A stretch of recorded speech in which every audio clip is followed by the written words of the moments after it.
We got a full house as we get started here on this Friday afternoon. Thank you for joining us on the Dori Monson Show.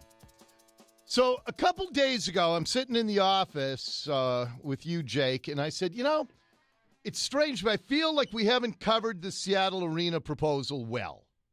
I just felt like we've dropped the ball on this whole thing. We didn't completely miss the boat, but everybody else has been covering it a lot more than we have. Yeah, exactly. And I've heard a lot of our colleagues on our station and our sister station. A couple days ago, Chris Hansen had an editorial in the Seattle Times, and I heard Dave Ross say he thought that editorial was directed at him, telling people to just embrace the grandeur of bringing the NBA back.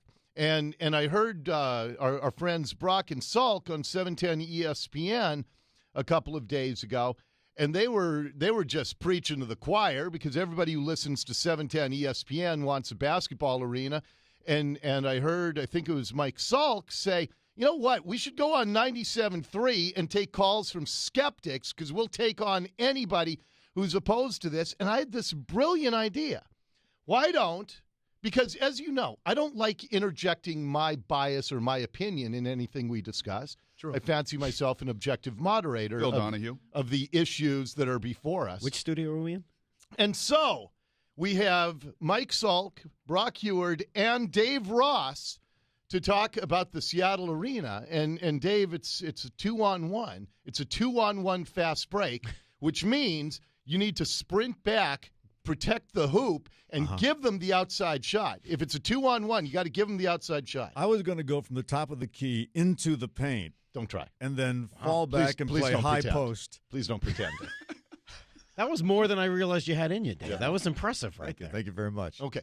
So, Dave, tell me why you think this proposal, because I, too, don't see any flaws in this proposal. And I just feel that since you have dropped the ball on your fiscal conservatism, somebody has to represent that side of the equation. That's all. And what's fiscally unconservative about this? The fact that this is a giveaway. That's all. Other than that, it's just fine. Okay. Up to $200 million, which will be considered paid if the tax revenues, this is a sort of an accounting game, if the tax revenues from anything related to arena activities seem to balance out the payments, whatever they're established to be, on this loan. Okay. I know you want to make this about me, and I'm not going to play your little game. No, of course not. No, you would never. Which is why I turned to Mike Salk. Why would a lefty like you, Salk, embrace a $200 million giveaway to a bunch of rich guys? Because I want an arena, and every once in a while what you want trumps some political ideology. In a perfect world, Dori, you're right, I lean left. And that's honest. I would prefer that the entire thing be done by rich people who I think have the money to do it. We don't live in that perfect world. We don't live in a utopia in which that's possible. The deal that's on the table, the deal that's been presented is this. By the way, in Chris Hansen's perfect world, the government would pay for the entire thing. Right? In his perfect world, this would be entirely done by new taxes the way it used to be done, or the way Safeco or what is now CenturyLink was done, where they didn't have to put in much of anything.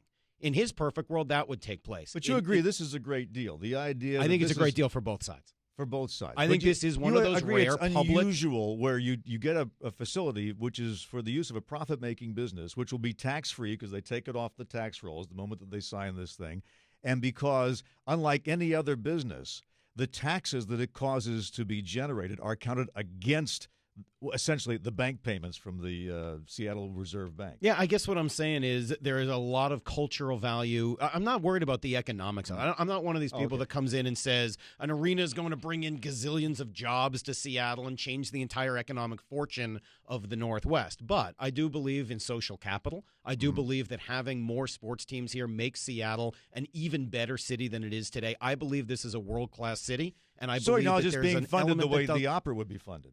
Very much so. Or Benaroya Hall. Okay, well, that's my point, that the NBA is a charity masquerading as a profit-making business. Okay, so Brock Heward, let me ask you. So because Chris Hansen, we don't know what his net worth is. It could be $1 billion.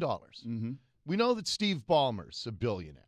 We know that the Nordstroms have lots of dough. So why don't they just close the gap and pay the extra $200 million and say, we'll take the city out of this altogether? Skin in the game. Which means?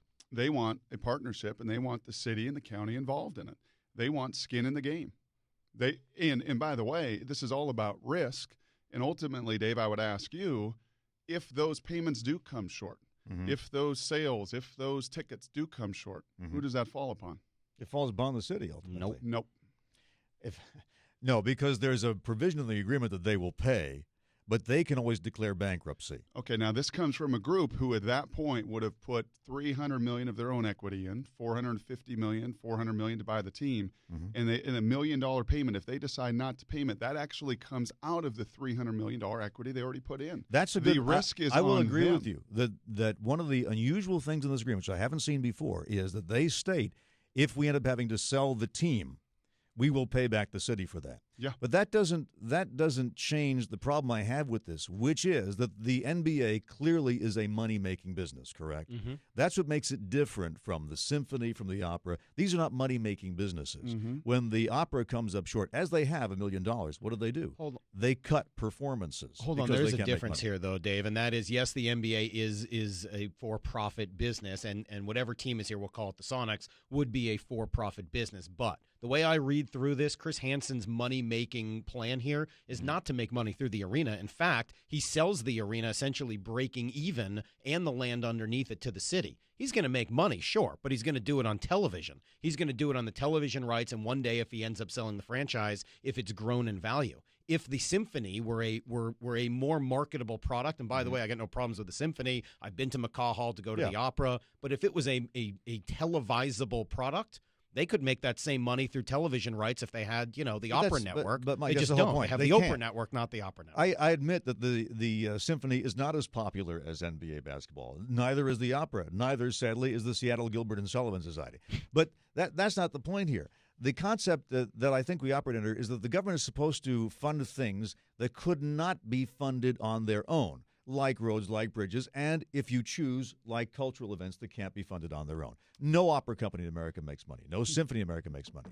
So without government funding, those disappear. Can government make money?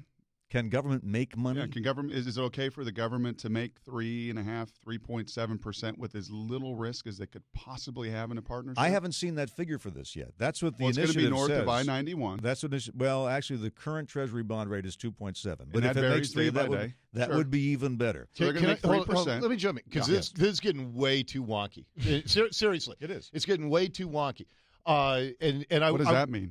We're not familiar with that. Disc jockey means- words. We don't get wonky on our show. Is that like Statsy? No, if we start talking about bond rates, I think that we're missing the bigger picture here. Okay, so let me ask you guys a couple questions. For Brock and Salk, I supported some public funding of both the baseball and the football stadia. The reason being, there is a huge number of people that enjoy baseball on radio and TV, a gigantic number of people who enjoy the Seahawks beyond the ones who go to the stadium. Basketball is not the same.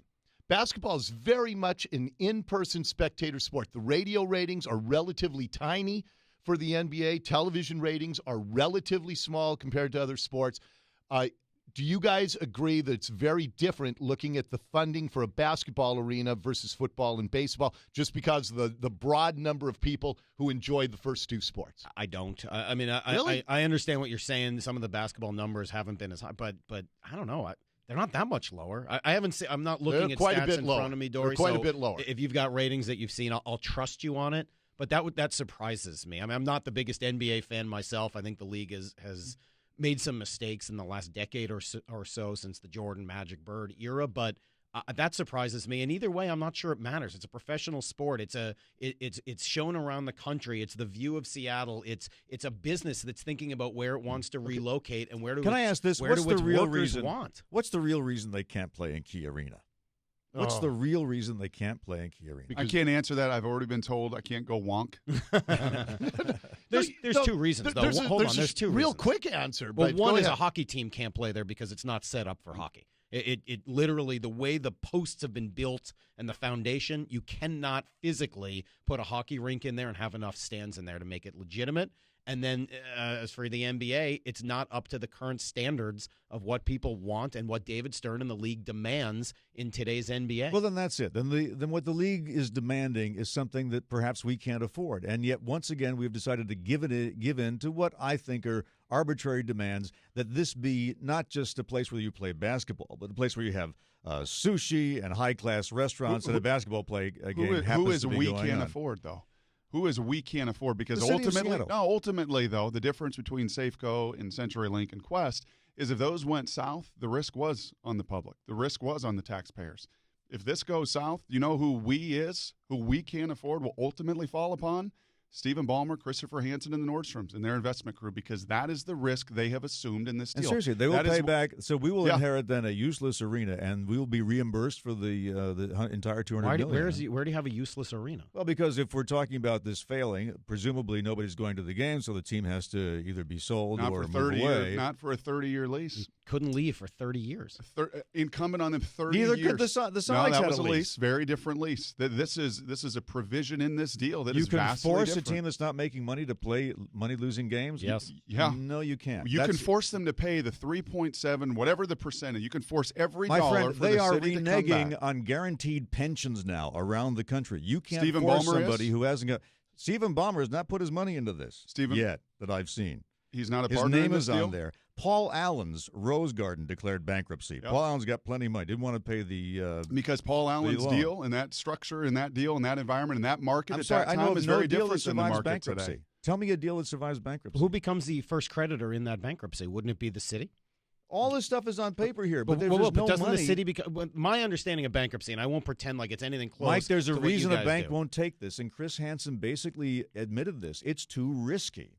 It's a risky proposition. Who That's becomes why the they first go to the creditor? Though? cities. Isn't that the main thing with bankruptcy? Who's the first creditor? Doesn't the first creditor in this automatically become Yes, the city? that's so the if first there's any creditor. money whatsoever, it goes first to the there city. we go. All If right. there's any money All whatsoever. right, well, look, if the risk here is that Steve Ballmer runs out of money, I'll take that risk. I'm willing to Now, do it. Mike, if you don't that's understand the risk bankruptcy. I've got to take, I'll do it. You create a separate company, so you cannot touch Steve Ballmer's main source of money. You create a separate corporation when you set these things That's up. right. You know what that corporation has in it? $750 million large, $300 million they're putting in, and $400 million for the franchise. And if they don't pay that $1.2 million payment month by month by month, And why what will is it? no bank accept this? How do thing? you know no bank will accept it? Because How do you they're know? going to the city. Why Well, do they maybe go to the city? the There's bank no maybe the would bank accept gives it. them 5% on their money, and the city gives them 3%. If you're a smart businessman, you know what deal I'll take? I want to make my money. Christopher Hansen and his crew And- want to make their money. And That you're going to means get that- the city with skin in the game so that the city has an interest Are we in too making this wonky thing again? work. No, okay, let me jump in because let me take a break.